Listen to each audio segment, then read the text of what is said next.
Doctor Mehta परीक्षक से परीक्षार्थी हो गए हैं। मालती से दूर दूर रहकर उन्हें ऐसी शंका होने लगी है कि उसे खो न बैठे। कई महीनों से मालती उनके पास ना आई थी और जब वह विकल होकर उसके घर गए तो मुलाकात न हुई। जिन दिनों रुद्रपाल और सरोज का प्रेम कांड चलता रहा तब तो मालती उनकी सलाह लेने प्रायः एक दो बार रोज आती थी, पर जब से दोनों इंग्लैंड चले गए थे उसका आना जाना बंद हो गया था। घर पर भी वह मुश्किल से मिलती। ऐसा मालूम होता था जैसे वह उनसे बचती है, जैसे बलपूर्वक अपने मन को उनकी ओर से हटा लेना चाहती है। जिस पुस्तक में वह इन दिनों लगे हुए थे वह आगे बढ़ने से इनकार कर रही थी, जैसे उनका मनोयोग लुप्त हो गया हो। गृह प्रबंध में तो वह कभी बहुत कुशल न थे। सब मिलाकर 1,000 रुपए से अधिक महीने में कमा लेते थे, मगर बचत एक धेले की भी न होती थी। रोटी दाल खाने के सिवा और उनके हाथ कुछ न था। तकल्लुफ अगर कुछ था तो वह उनकी कार थी, जिसे वह खुद ड्राइव करते थे। कुछ रुपए किताबों में उड़ जाते थे, कुछ चंदों में, कुछ गरीब छात्रों की परवरिश में और अपने बाग की सजावट में, जिससे उन्हें इश्क सा था। तरह तरह के पौधों और वनस्पतियां विदेशों से महंगे दामों में मंगाना और उनको पालना, यही उनका मानसिक चटोरापन था, या इसे दिमागी अय्यासी कहें। मगर इधर कई महीनों से उस बगीचे की ओर से भी वह कुछ विरक्त से हो गए थे और घर का इंतजाम और भी बदतर हो गया था। खाते 2 फुलके और खर्च हो जाते 100 से ऊपर। अचकन पुरानी हो गई थी, मगर इसी पर उन्होंने कड़ाके का जाड़ा काट लिया। नई अचकन सिलवाने की तौफीक न हुई। कभी कभी बिना घी की दाल खाकर उठना पड़ता। कब घी का कनस्तर मंगाया था इसकी उन्हें याद ही न थी, और महाराज से पूछे भी तो कैसे। वह समझेगा नहीं कि उस पर अविश्वास किया जा रहा है। आखिर एक दिन जब 3 निराशाओं के बाद चौथी बार मालती से मुलाकात हुई और उसने इनकी यह हालत देखी तो उससे न रहा गया। बोली, तुम क्या अब की जाड़ा यूं ही काट दोगे? यह आजकल पहनते तुम्हें शर्म नहीं आती? मालती उनकी पत्नी न होकर भी उनके इतने समीप थी कि यह प्रश्न उसने उसी सहज भाव से किया जैसे अपने किसी आत्मीय से करती। मेहता ने बिना झेपे हुए कहा, क्या करूं मालती, पैसा तो बचता ही नहीं। मालती को अचरज हुआ।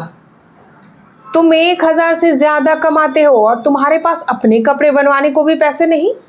मेरी आमदनी कभी 400 से ज्यादा ना थी, लेकिन मैं उसी में सारी गृहस्थी चलाती हूँ और कुछ बचा भी लेती हूँ। आखिर तुम करते क्या हो? मैं एक पैसा भी फालतू नहीं खर्च करता, मुझे कोई ऐसा शौक भी नहीं। अच्छा, मुझसे रुपए ले जाओ और एक जोड़ी अचकन बनवा लो। मेहता ने लज्जित होकर कहा, अब की बनवा लूंगा, सच कहता हूँ। अब आप यहाँ आए तो आदमी बनकर आए। यह तो बड़ी कड़ी शर्त है। कड़ी सही, तुम जैसों के साथ बिना कड़ाई किए काम नहीं चलता। मगर वहां तो संदूक खाली था और किसी दुकान पर बेपैसे जाने का साहस न पड़ता था। मालती के घर जाएं तो कौन मुंह लेकर। दिल में तड़प तड़प कर रह जाते थे। एक दिन नई विपत्ति आ पड़ी। इधर कई महीने से मकान का किराया नहीं दिया था। 75 रुपये माहवार बढ़ते जाते थे। मकानदार ने जब बहुत तकाजे करने पर भी रुपए वसूल न कर पाए तो नोटिस दे दी। मगर नोटिस रुपए गढ़ने का कोई जंतर तो है नहीं। नोटिस की तारीख निकल गई और रुपए न पहुंचे। तब मकानदार ने मजबूर होकर नालिश कर दी। वह जानता था मेहता जी बड़े सज्जन और परोपकारी पुरुष हैं, लेकिन इससे ज्यादा भलमनसाही वह क्या करता कि 6 महीने सब्र किए बैठा रहा। मेहता ने किसी तरह की पैरवी न की। एक तरफा डिग्री हो गई। मकानदार ने तुरंत डिग्री जारी कराई और कुरकमीन मेहता साहब के पास पूर्व सूचना देने आया, क्योंकि उसका लड़का यूनिवर्सिटी में पढ़ता था और उसे मेहता कुछ वजीफा भी देते थे। संयोग से उस वक्त मालती भी बैठी थी। बोली, ऐसी कुर्की है, किस बात की? अमीन ने कहा, वही किराए की डिग्री जो हुई थी। मैंने कहा हुजूर को इत्तला दे दूं। 400-500 का मामला है, कौन सी बड़ी रकम है। 10 दिन में भी रुपए दे दीजिए तो कोई हरज नहीं। मैं महाजन को 10 दिन तक उलझा रखूंगा। जब अमीन चला गया तो मालती ने तिरस्कार भरे स्वर में पूछा, अब यहाँ तक नौबत पहुँच गई? मुझे आश्चर्य होता है कि तुम इतने मोटे मोटे ग्रंथ कैसे लिखते हो। मकान का किराया 6-6 महीने से बाकी पड़ा है और तुम्हें खबर नहीं? मेहता लज्जा से सिर झुकाकर बोले, खबर क्यों नहीं है, लेकिन रुपए बचते ही नहीं। मैं एक पैसा भी व्यर्थ नहीं खर्च करता। कोई हिसाब किताब भी लिखते हो? हिसाब क्यों नहीं रखता, जो कुछ पाता हूँ वह सब दर्ज करता जाता हूँ। न इनकम टैक्स वाले जिंदा न छोड़ें। और जो कुछ खर्च करते हो वह? उसका तो कोई हिसाब नहीं रखता। क्यों? कौन लिखे, बोझ सा लगता है। और यह पोथे कैसे लिख डालते हो? उसमें तो विशेष कुछ नहीं करना पड़ता। कलम लेकर बैठ जाता हूँ। हर वक्त खर्च का खाता तो खोलकर नहीं बैठता। तो रुपए कैसे अदा करोगे? किसी से कर्ज ले लूंगा, तुम्हारे पास हो तो दे दो। मैं तो एक ही शर्त पर दे सकती हूँ, तुम्हारी आमदनी सब मेरे हाथों में आए और खर्च भी मेरे हाथों से हो। मेहता प्रसन्न होकर बोले, वाह, अगर यह भार ले लो तो क्या कहना, मुसलों ढोल बजाऊं। मालती ने डिग्री के रुपए चुका दिए और दूसरे ही दिन मेहता को वह बंगला खाली करने पर मजबूर किया। अपने बंगले में उसने उनके लिए दो दो बड़े कमरे दे दिए। उनके भोजन आदि का प्रबंध भी अपने ही गृहस्थी में कर दिया। मेहता के पास सामान तो ज़्यादा न था, मगर किताबें कई गाड़ी थी। उनके दोनों कमरे पुस्तकों से भर गए। अपना बगीचा छोड़ने का उन्हें ज़रूर कलक हुआ, लेकिन मालती ने अपना पूरा अहाता उनके लिए छोड़ दिया कि जो फूल पत्तियां चाहें लगाएं। मेहता तो निश्चिंत हो गए, लेकिन मालती को उनकी आय व्यय पर नियंत्रण करने में बड़ी मुश्किल का सामना करना पड़ा। उसने देखा आय तो 1000 से ज़्यादा है, मगर वह सारी की सारी गुप्त दान में उड़ जाती है। 20-25 लड़के उन्हीं से वजीफा पाकर विद्यालय में पढ़ रहे थे। विधवाओं की तादाद भी इससे कम न थी। इस खर्च में कैसे कमी करें, यह उसे न सूझता था। सारा दोष उसी के सिर मर जाएगा, सारा अपयश उसी के हिस्से पड़ेगा। कभी मेहता पर झुंझलाती, कभी अपने ऊपर, कभी प्रार्थियों के ऊपर, जो एक सरल उदार प्राणी पर अपना भार रखते जरा भी न सकुचाते थे। यह देखकर और झुंझलाहट होती थी कि इन दान लेने वालों में कुछ तो इसके पात्र ही न थे। एक दिन उसने मेहता को आड़े हाथों लिया। मेहता ने उसका आक्षेप सुनकर निश्चिंत भाव से कहा, तुम्हें अख्तियार है, जिसे चाहे दो चाहे न दो, मुझसे पूछने की कोई जरूरत नहीं। हाँ, जवाब भी तुम्ही को देना पड़ेगा। मालती ने चिढ़कर कहा, हाँ और क्या, यश तुम ले लो, अब यश मेरे सिर मढ़ो। मैं नहीं समझती तुम किस तर्क से इस दान प्रथा का समर्थन कर सकते हो। मनुष्य जाति को इस प्रथा ने जितना आलसी और मुफ्तखोर बनाया है और उसके आत्मगौरव पर जैसा आघात किया है, उतना अन्याय ने भी ना किया होगा। बल्कि मेरे ख्याल में अन्याय ने मनुष्य जाति में विद्रोह की भावना उत्पन्न करके समाज का बड़ा उपकार किया है। मेहता ने स्वीकार किया, मेरा भी यही ख्याल है। तुम्हारा यह ख्याल नहीं है? नहीं मालती, मैं सच कहता हूँ। तो विचार और व्यवहार में इतना भेद क्यों? मालती ने तीसरे महीने बहुतों को निराश किया। किसी को साफ जवाब दिया, किसी से मजबूरी जताई, किसी की फजीहत की। मिस्टर मेहता का बजट तो धीरे धीरे ठीक हो गया, मगर इससे उनको एक प्रकार की ग्लानि हुई। मालती ने जब तीसरे महीने में 300 बचत दिखाई, तब वह उससे कुछ बोले नहीं, मगर उनकी दृष्टि में उसका गौरव कुछ कम अवश्य हो गया। नारी में दान और त्याग होना चाहिए, उसकी यही सबसे बड़ी विभूति है। इसी आधार पर समाज का भवन खड़ा है। वणिक बुद्धि को वह अवश्य बुराई ही समझते थे। जिस दिन मेहता की अचकनें बनकर आईं और नई घड़ी आई, वह संकोच के मारे कई दिन बाहर न निकले। आत्मसेवा से बड़ा उनकी नज़र में दूसरा अपराध न था। मगर रहस्य की बात यह थी कि मालती उनको तो लेखे ड्योढ़े में कसकर बांधना चाहती थी। उनके धन दान के द्वार बंद कर देना चाहती थी, पर खुद जीवन दान देने में अपने समय और सदस्यता को दोनों हाथों से लुटाती थी। अमीरों के घर तो वह बिना फीस लिए न जाती थी, लेकिन गरीबों को मुफ्त देखती थी, मुफ्त दवा भी देती थी। दोनों में अंतर इतना ही था कि मालती घर की भी थी और बाहर की भी। मेहता केवल बाहर के थे, घर उनके लिए न था। निजित्व दोनों मिटाना चाहते थे। मेहता का रास्ता साफ था, उन पर अपनी जात के सिवा और कोई जिम्मेदारी न थी। मालती का रास्ता कठिन था, उस पर दायित्व था, बंधन था, जिसे वह तोड़ ना सकती थी, न तोड़ना चाहती थी। उस बंधन में ही उसे जीवन की प्रेरणा मिलती थी।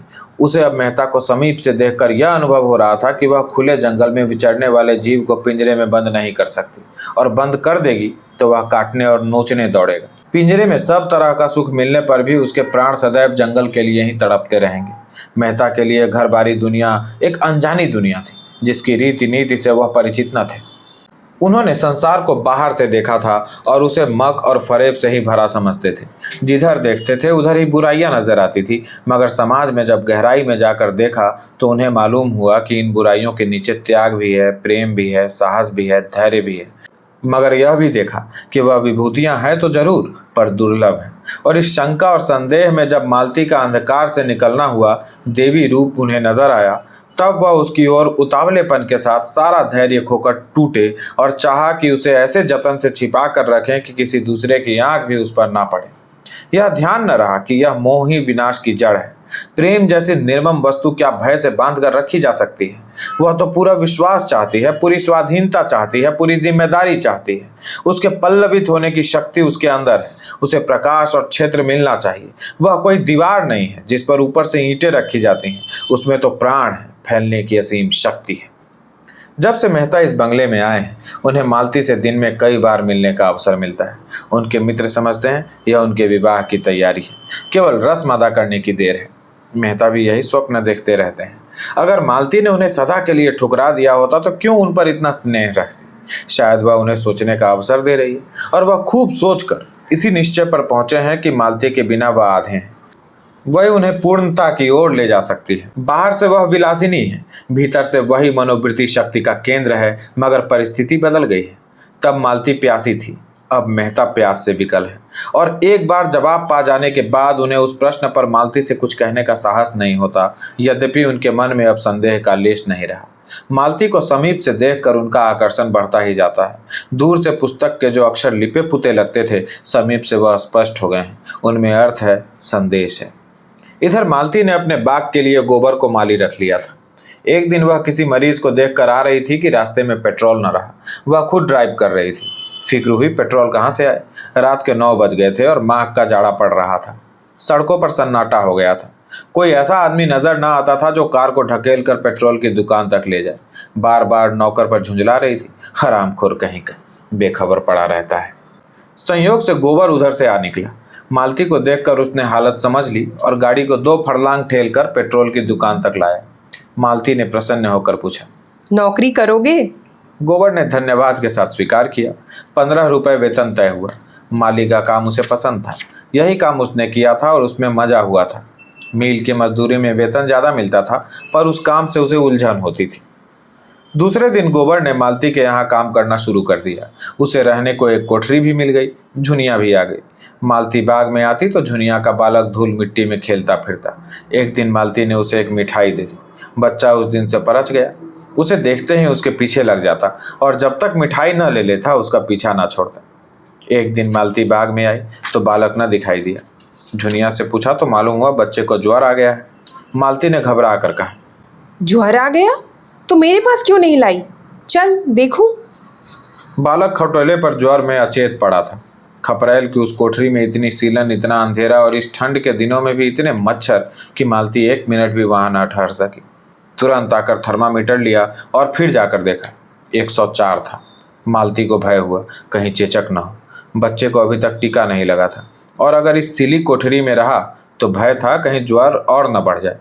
सहसा बालक ने आंखें खोल दी और मालती को खड़ी पाकर करुण नेत्रों से उसकी ओर देखा और उसकी गोद के लिए हाथ फैलाए। मालती ने उसे गोद में उठा लिया और थपकियां देने लगी। बालक मालती की गोद में आकर जैसे किसी बड़े सुख का अनुभव करने लगा। अपनी जलती हुई उंगलियों से उसके गले की मोतियों की माला पकड़कर अपनी ओर खींचने लगा। मालती ने नेकलेस उतार कर उसके गले में डाल दी। बालक की स्वार्थी प्रकृति इस दशा में भी सजग थी। नेकलेस पाकर अब उसे मालती की गोद में रहने की कोई ऐसी जरूरत न रही। यहाँ उसके छिन जाने का भय था। झुनिया की गोद इस समय ज्यादा सुरक्षित थी। मालती ने खिले हुए मन से कहा, बड़ा चालाक है, चीज लेकर कैसे भागा? झुनिया ने कहा, दे दो बेटा, मेम साहब का है। बालक ने हार को दोनों हाथों से पकड़ लिया और माँ की ओर रोष से देखा। मालती बोली, तुम पहने रहो बच्चा, मैं मांगती नहीं हूँ। उसी वक्त बंगले में आकर उसने अपना बैठक का कमरा खाली कर दिया और उसी वक्त झुनिया उस नए कमरे में डट गई। मंगल ने उस स्वर्ग को कौतूहल भरी आंखों से देखा। छत में पंखा था, रंगीन बल्ब थे, दीवारों पर तस्वीरें थी। देर तक उन चीजों को टकटकी लगाए देखता रहा। मालती ने बड़े प्यार से पुकारा, मंगल। मंगल ने मुस्कुराकर उसकी ओर देखा जैसे कह रहा हो, आज तो हंसा नहीं जाता मेम साहब, क्या करूं, आपसे कुछ हो सके तो कीजिए। मालती ने झुनिया को बहुत सी बातें समझाई और चलते चलते पूछा, तेरे घर में कोई दूसरी औरत हो तो गोबर से कह दे 2-4 दिन के लिए बुला लावे, मुझे चेचक का डर है। कितनी दूर है तेरा घर? मालती को बेलारी याद था। बोली, वही गांव तो नहीं जिसके पश्चिम की तरफ आधा मील पर नदी है? हाँ हाँ मेम साहब, वही गांव है। आपको कैसे मालूम? एक बार हम लोग उस गांव में गए थे, होरी के घर ठहरे थे। तू जानती है उसे? वह तो मेरे ससुर हैं मेम साहब, मेरी सास भी मिली होंगी। हाँ हाँ, बड़ी समझदार औरत मालूम होती थी। मुझसे खूब बातें करती रही। तो गोबर को भेज दे, अपनी माँ को बुला लाए। वह उन्हें बुलाने नहीं जाएंगे। क्यों? कुछ ऐसा कारण है। झुनिया को अपने घर का चौका, बर्तन, झाड़ू, बुहाई, रोटी पानी सब कुछ करना पड़ता। दिन को तो दोनों चना चबेना खाकर रह जाते। रात को जब मालती आ जाती तो झुनिया अपना खाना पकाती और मालती बच्चे के पास बैठती। वह बार बार चाहती कि बच्चे के पास बैठे, लेकिन मालती उसे ना आने देती। रात को बच्चे का ज्वर तेज हो जाता और वह बेचैन होकर दोनों हाथ ऊपर उठा लेता। मालती उसे गोद में लेकर घंटों कमरे में टहलती। चौथे दिन उसे चेचक निकल आई। मालती ने सारे घर को टीका लगाया, खुद को टीका लगवाया, मेहता को भी लगाया। गोबर, झुनिया, महाराज कोई न बचा। पहले दिन तो दाने छोटे थे और अलग अलग थे, जान पड़ता था छोटी माता है। दूसरे दिन दाने जैसे खिल उठे और अंगूर के दानों के बराबर हो गए, और फिर कई कई दाने मिलकर बड़े बड़े आंवले जैसे हो गए। मंगल जलन और खुजली और पीड़ा से बेचैन होकर करुण स्वर में कराहता और दीन असहाय नेत्रों से मालती की ओर देखता। उसका कराहना भी प्रौढ़ों का सा था और दृष्टि में भी प्रौढ़ता थी, जैसे वह एकाएक जवान हो गया। इस असहाय वेदना ने मानो उसके अबोध शिशुपन को मिटा डाला हो। उसकी शिशु बुद्धि मानो सज्ञान होकर समझ रही थी कि मालती ही के जतन से वह अच्छा हो सकता है। मालती ज्यों ही किसी काम से चली जाती वह रोने लगता। मालती के आते ही चुप हो जाता। रात को उसकी बेचैनी बढ़ जाती और मालती को प्रायः सारी रात बैठना पड़ जाता, मगर वह न कभी झुंझलाती न चिढ़ती। हाँ, झुनिया पर उसे कभी कभी अवश्य क्रोध आता, क्योंकि वह अज्ञान के कारण जो न करना चाहिए वह कर बैठती। गोबर और झुनिया दोनों की आस्था झाड़ फूंक में अधिक थी, पर यहाँ उसको कोई अवसर न मिलता था। उस पर झुनिया 2 बच्चे की माँ होकर बच्चे का पालन करना न जानती थी। मंगल दिक करता तो उसे डांटती, कोसती। जरा सा भी अवकाश पाती तो जमीन पर सो जाती और सवेरे से पहले न उठती। और गोबर तो उस कमरे में आते जैसे डरता था। मालती वहां बैठी है, कैसे जाए? झुनिया से बच्चे का हाल हवाल पूछ लेता और खाकर पड़ रहता। उस चोट के बाद वह पूरा स्वस्थ न हो पाया था। थोड़ा सा काम करके भी थक जाता था। उन दिनों जब झुनिया घास बेचती थी और वह आराम से पड़ा रहता था तो वह कुछ हरा हो गया था, मगर इधर कई महीने बोझ ढोने और चूने गारे का काम करने से उसकी दशा गिर गई थी। उस पर यहाँ काम बहुत था। सारे बाग को पानी निकालकर सींचना, क्यारियों को गोड़ना, घास छीलना, गायों को चारा पानी देना और दूहना। और जो मालिक इतना दयालु हो, उसके काम में काम चोरी कैसे करे? यह एहसान उसे एक क्षण भी आराम से न बैठने देता। और तब मेहता खुद खुरपी लेकर घंटों बाग में काम करते तो वह कैसे आराम करता? वह खुद सूखता जाता था, पर बाग हरा हो रहा था। मिस्टर मेहता को भी बालक से स्नेह हो गया था। एक दिन मालती ने उसे गोद में लेकर उनकी मूछें उखड़वा दी थी। दुष्ट ने मूछों को ऐसा पकड़ा था कि समूल ही उखाड़ लेगा। मेहता की आंखों में आंसू भर आए थे। मेहता ने बिगड़ कर कहा था, बड़ा शैतान लौंडा है। मालती ने उन्हें डांटा था, तुम मुझे साफ क्यों नहीं कर लेते? मेरी मूछें मुझे प्राणों से भी प्रिय हैं। अब की पकड़ लेगा तो उखाड़ कर ही छोड़ेगा। तो मैं इसके कान भी उखाड़ लूंगा। मंगल को उनकी मूछें उखाड़ने में कोई खास मजा आया था। वह खूब खिलखिलाकर हंस रहा था और मूछों को और जोर से खींचा था। मगर मेहता को भी शायद मूछें उखड़वाने में मजा आया था, क्योंकि वह प्रायः 2-3 बार रोज उससे अपने मूछों की रस्साकसी करा लिया करते थे। इधर जब से मंगल को चेचक निकल आई थी, मेहता को भी बड़ी चिंता हो गई थी। अक्सर कमरे में जाकर मंगल को व्यथित आंखों से देखा करते। उसके कष्टों की कल्पना करके उनका कोमल हृदय हिल जाता था। उनके दौड़ धूप से वह अच्छा हो जाता तो पृथ्वी के उस छोर तक दौड़ लगाते। रुपए खर्च करने से अच्छा होता तो चाहे भीख ही मांगना पड़ता, वह उसे अच्छा करके ही रहते। लेकिन यहाँ कोई बस न था। उसे छूते भी उनके हाथ कांपते थे, कहीं उसके आंवले न टूट जाए। मालती कितने कोमल हाथों से उसे उठाती है, कंधों पर उठाकर कमरे में टहलाती है और कितने स्नेह से उसे बहलाकर दूध पिलाती है। यह वात्सल्य मालती को उनकी दृष्टि में न जाने कितना ऊंचा उठा देता है। मालती केवल रमणी नहीं है, माता भी है, और ऐसी वैसी माता भी नहीं, सच्चे अर्थों में देवी और माता और जीवन देने वाली, जो पराये बालक को भी अपना सकती है, जैसे उसने मातापन का सदैव संचय किया हो और आज दोनों हाथों से उसे लुटा रही हो। उसके अंग अंग से मातापन फूटा पड़ता था, मानो यही उसका यथार्थ रूप हो। यह हाव भाव, यह शौक श्रृंगार उसके मातापन के आवरण मात्र हो, जिसमें उस विभूति की रक्षा होती रहे। रात का 1 बज गया था। मंगल का रोना सुनकर मेहता चौंक पड़े। सोचा, बेचारी मालती आधी रात तक तो जागती रही होगी। इस वक्त उसे उठने में कितना कष्ट होगा। अगर द्वार खुला हो तो मैं ही बच्चे को चुप करा दूं। तुरंत उठकर उस कमरे के द्वार पर आए और शीशे से अंदर झांका। मालती बच्चे को गोद में लिए बैठी थी और बच्चा अनायास ही रो रहा था। शायद उसने कोई स्वप्न देखा था या किसी और वजह से डर गया होगा। मालती चुमकारती थी, थपकती थी, तस्वीरें दिखाती थी, गोद में लेकर टहलती थी, पर बच्चा चुप होने का नाम न लेता था। मालती का यह अटूट वात्सल्य, यह अदम्य मातृभाव देखकर उनकी आंखें सजल हो गईं। मन में ऐसा पुलक उठा कि अंदर जाकर मालती के चरणों को हृदय से लगा लें। अंतस्थल से अनुराग में डूबे हुए शब्दों का एक समूह मचल पड़ा। प्रिय, मेरे स्वर्ग की देवी, मेरी रानी, डार्लिंग। और उसी प्रेमोन्माद में उन्होंने पुकारा, मालती जरा द्वार खोल दो। मालती ने आकर द्वार खोल दिया और उनकी ओर जिज्ञासा की आंखों से देखा। मेहता ने पूछा, क्या झुनिया नहीं उठी? यह तो बहुत रो रहा है। मालती ने संवेदना भरे स्वर में कहा, आज 8वां दिन है, पीड़ा अधिक होगी इसी से। तो लाओ, मैं कुछ देर टहला दूं, तुम थक गई होगी। मालती ने मुस्कुराकर कहा, तुम्हें जरा ही देर में गुस्सा आ जाएगा। बात सच थी, मगर अपनी कमजोरी को कौन स्वीकार करता है। मेहता ने जिद करके कहा, तुमने मुझे इतना हल्का समझ लिया है। मालती ने बच्चे को उनकी गोद में दे दिया। उनकी गोद में जाते ही वह एकदम चुप हो गया। बालकों में जो एक अंतर्ज्ञान होता है उसने उसे बता दिया, अब रोने में तुम्हारा कोई फायदा नहीं। यह नया आदमी स्त्री नहीं पुरुष है, और पुरुष गुस्सेवर होता है और निर्दयी भी होता है, और चारपाई पर लिटाकर या बाहर अंधेरे में सुलाकर दूर चला जा सकता है और किसी को पास आने भी न देगा। मेहता ने विजयी गर्व से कहा, देखा कैसा चुप करा दिया। मालती ने विनोद किया, हाँ तुम इस कला में कुशल हो, कहाँ सीखी? तुमसे। मैं स्त्री हूँ और मुझ पर विश्वास नहीं किया जा सकता। मेहता ने लज्जित होकर कहा, मालती मैं तुमसे हाथ जोड़कर कहता हूँ, मेरे उन शब्दों को भूल जाओ।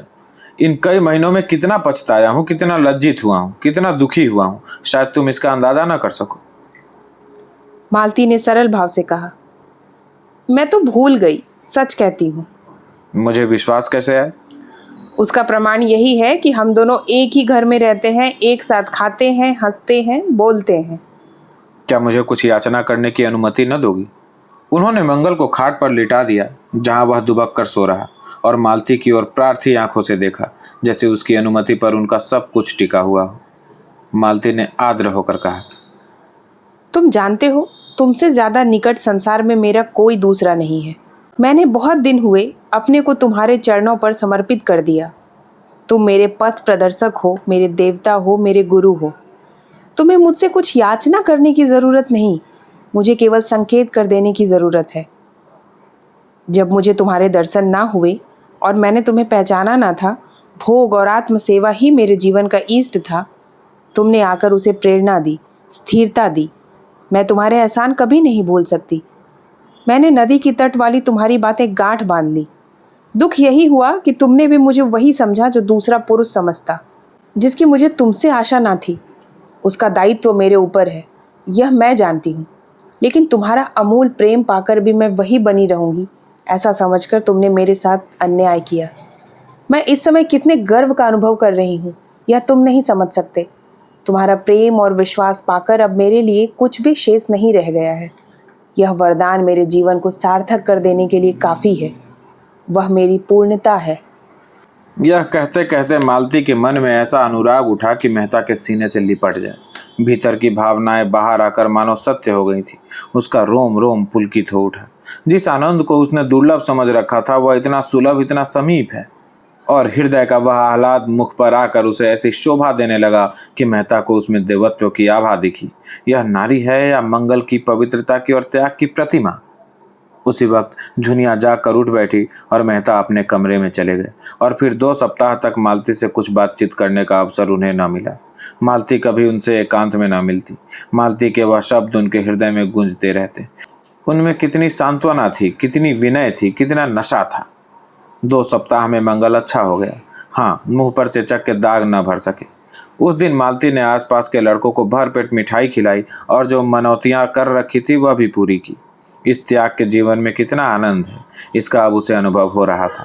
झुनिया और गोबर का हर्ष मानो उसके भीतर प्रतिबिंबित हो रहा था। दूसरों के कष्ट निवारण में उसने जिस सुख और उल्लास का अनुभव किया वह कभी भोग विलास के जीवन में न किया था। वह लालसा अब उन फूलों की भांति क्षीण हो गई थी जिसमें फल लग रहे हों। अब वह उस दर्जे से आगे निकल चुकी थी जब मनुष्य स्थूल आनंद को परम सुख मानता है। यह आनंद अब उसे तुच्छ पतन की ओर ले जाने वाला कुछ हल्का बल्कि विभत्स सा लगता था। उसे बड़े बंगले में रहने का क्या आनंद जब उसके आसपास मिट्टी के झोंपड़े मानो विलाप कर रहे हों। कार पर चढ़कर अब उसे गर्व नहीं होता। मंगल जैसे अबोध बालक ने उसके जीवन में कितना प्रकाश डाल दिया, उसके सामने सच्चे आनंद का द्वार सा खोल दिया। एक दिन मेहता के सिर में जोर का दर्द हो रहा था।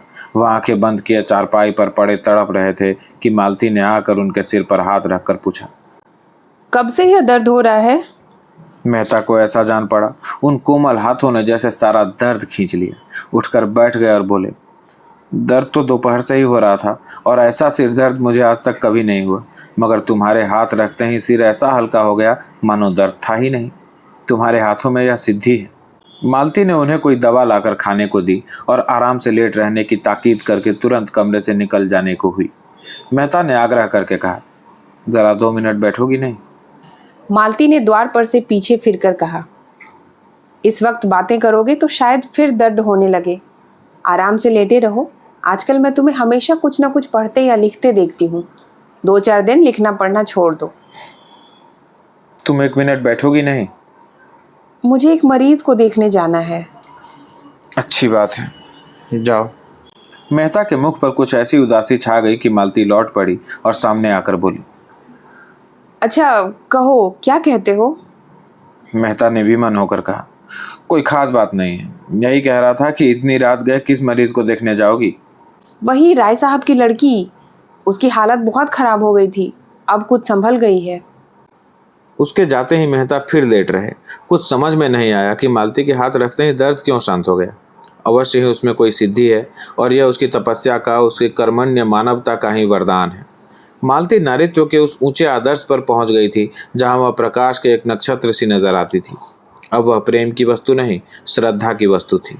अब वह दुर्लभ हो गई थी और दुर्लभता मनस्वी आत्माओं के लिए उद्योग का मंत्र है। मेहता प्रेम में जिस सुख की कल्पना कर रहे थे उसे श्रद्धा ने और भी गहरा और भी स्फूर्तीय बना दिया। प्रेम में कुछ मान भी होता है, कुछ ममत्व भी। श्रद्धा तो अपने को मिटा डालती है और अपने मिट जाने को ही अपना इष्ट बना लेती है। प्रेम अधिकार करना चाहता है, जो कुछ देता है उसके बदले में कुछ चाहता भी है। श्रद्धा का चरम आनंद अपना समर्पण है, जिसमें अहमन्यता का ध्वंस हो जाता है। मेहता का बृहद ग्रंथ समाप्त हो गया था, जिसे वह 3 साल से लिख रहे थे और जिसमें उन्होंने संसार के सभी दर्शन तत्वों का समन्वय किया था। यह ग्रंथ उन्होंने मालती को समर्पित किया और जिस दिन उसकी प्रतियां इंग्लैंड से आईं और उन्होंने एक प्रति मालती को भेंट की, वह उसे अपने नाम से समर्पित देखकर विस्मित भी हुई और दुखी भी। उसने कहा, यह तुमने क्या किया? मैं तो अपने को इस योग्य नहीं समझती।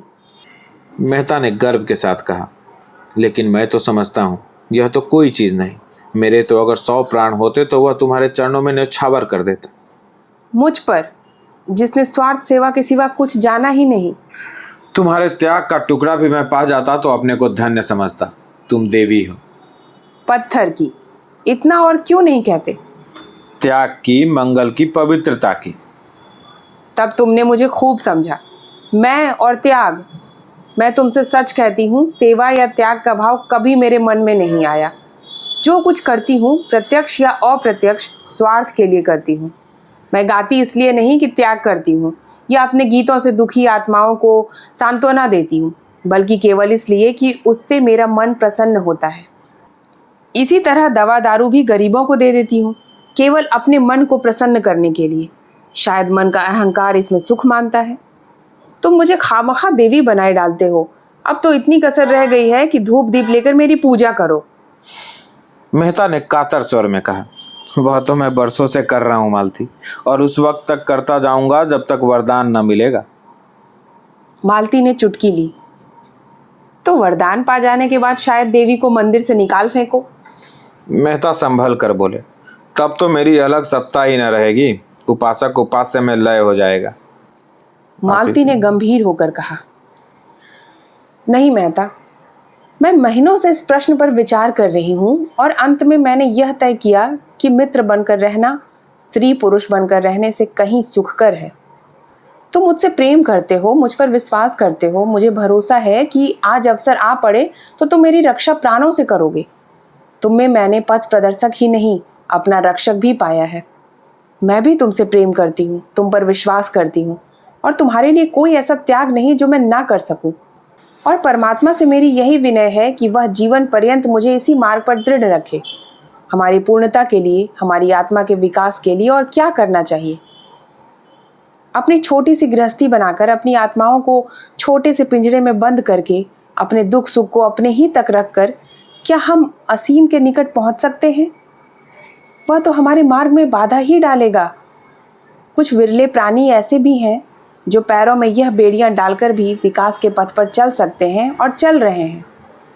यह भी जानती हूँ कि पूर्णता के लिए पारिवारिक प्रेम और त्याग और बलिदान का बहुत बड़ा महत्व है, लेकिन मैं अपनी आत्मा को उतना दृढ़ नहीं पाती। जब तक ममत्व तो नहीं है, तब तक जीवन का मोह नहीं है, स्वार्थ पर जोर नहीं है। जिस दिन मन में मोह आसक्त हुआ और हम बंधन में पड़े, उस क्षण हमारा मानवता का क्षेत्र सिकुड़ जाएगा। नई नई जिम्मेदारियां आ जाएंगी और हमारी सारी शक्ति उन्हीं को पूरा करने में लगेगी। तुम्हारे जैसे विचारवान, प्रतिभाशाली मनुष्य की आत्मा को मैं इस कारागार में बंदी नहीं रखना चाहती। अभी तक तुम्हारा जीवन यज्ञ था, जिसमें स्वार्थ के लिए बहुत थोड़ा स्थान था। मैं उसको नीचे की ओर ना ले जाऊंगी। संसार को तुम जैसे साधकों की ज़रूरत है, जो अपनेपन को इतना फैला दे कि सारा संसार अपना हो जाए। संसार में अन्याय की, आतंक की, भय की दुहाई मची हुई है। अंधविश्वास का, कपट धर्म का, स्वार्थ का प्रकोप छाया हुआ है। तुमने वह आर्त पुकार सुनी है। तुम भी ना सुनोगे तो सुनने वाले कहाँ से आएंगे? और असत्य प्राणियों की तरह तुम भी उसकी ओर से अपनी कान नहीं बंद कर सकते। तुम्हें वह जीवन भार हो जाएगा। अपनी विद्या और बुद्धि को, अपनी जागी हुई मानवता को और भी उत्साह और जोर के साथ उसी रास्ते पर ले जाओ। मैं भी तुम्हारे पीछे पीछे चलूंगी। अपने जीवन के साथ मेरा जीवन भी सार्थक कर दो। मेरा तुमसे यही आग्रह है। अगर तुम्हारा मन सांसारिकता की ओर लपकता है, तब भी मैं अपना काबू चलते तुम्हें उधर से हटाऊंगी, और ईश्वर ना करे कि मैं असफल हो जाऊं, लेकिन तब मैं तुम्हारा साथ 2 बूंद आंसू गिराकर छोड़ दूंगी और कह नहीं सकती मेरा क्या अंत होगा, किस घाट लगूंगी। पर चाहे वह कोई घाट हो, इस बंधन का घाट ना होगा। बोलो, मुझे क्या आदेश देते हो? मेहता सिर झुकाए सुनते रहे। एक एक शब्द मानो उनके भीतर की आंखें इस तरह खोले देता था जैसी अब तक कभी न खुली थी। वह भावनाएं जो अब तक उनके सामने स्वप्न चित्रों की तरह आई थी, अब जीवन सत्य बनकर स्पंदित हो गई थी। वह अपने रोम रोम में प्रकाश और उत्कर्ष का अनुभव कर रहे थे। जीवन के महान संकल्पों के सम्मुख हमारा बालपन हमारी आंखों में फिर जाता है। मेहता की आंखों में मधुर बाल स्मृतियां सजीव हो उठी, जब वो अपने विधवा माता की गोद में बैठकर महान सुख का अनुभव किया करते थे। कहाँ है वह माता? आए और देखे अपने बालक की इस सुकृति को।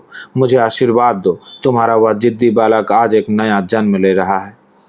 उन्होंने मालती के चरण दोनों हाथों से पकड़ लिए और कांपते हुए स्वर में बोले, तुम्हारा आदेश स्वीकार है मालती। और दोनों एकांत होकर प्रगाढ़ आलिंगन में बंध गए। दोनों की आंखों से आंसुओं की धारा बह रही थी।